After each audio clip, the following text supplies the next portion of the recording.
Hey everyone, let's talk about something truly awful bad smells. You know, the kind that makes you want to run for the hills. We've all been there, right? That moment when your nose wrinkles and your face contorts in disgust. It's almost like your senses are under attack. Maybe it's a gym sock that's seen better days or some questionable leftovers in the back of the fridge. Or perhaps it's that mysterious odor wafting from the trash can. But imagine a smell so bad, so powerful, that it could stop a government in its tracks. Yes, you heard that right.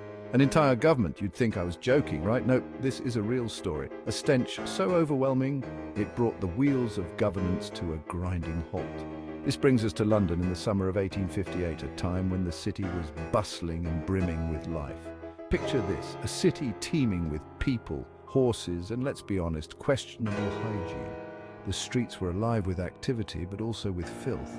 Now add a scorching summer, the hottest on record at the time. The heat was unbearable, making everything worse. The River Thames, already carrying London's waste, became a giant steaming stew of sewage and industrial runoff. It was a river of filth, a breeding ground for disease. It wasn't just a bad smell. It was a full-blown olfactory assault, something the history books would forever remember as the Great Stink, an event so notorious it changed the course of public health and sanitation forever. The Thames, London's majestic river, was more of a toxic soup this summer.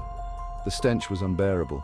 People described it as a mix of rotting meat, sewage, and something truly unspeakable. Imagine the worst porta-potty experience you've ever had.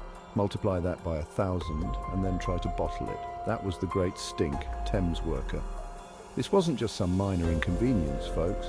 This was a public health crisis waiting to happen. Cholera, typhoid, and other diseases were rampant in those days, and the Great Stink was essentially a giant petri dish just waiting to unleash a plague upon London.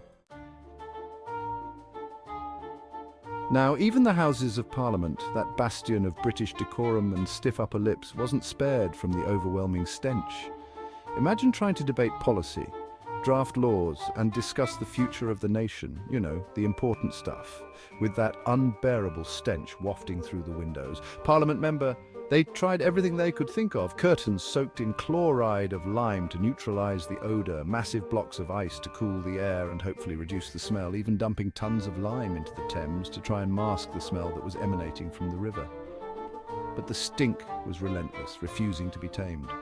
It was like a smelly Godzilla, and it was winning the battle against all efforts. Finally, they had to admit defeat, realizing that their efforts were in vain. Parliament, the heart of the British Empire, was brought to its knees by a really, really bad smell, a stench that no one could conquer. The public, understandably, was up in arms. Can you blame them? Imagine living in that stench.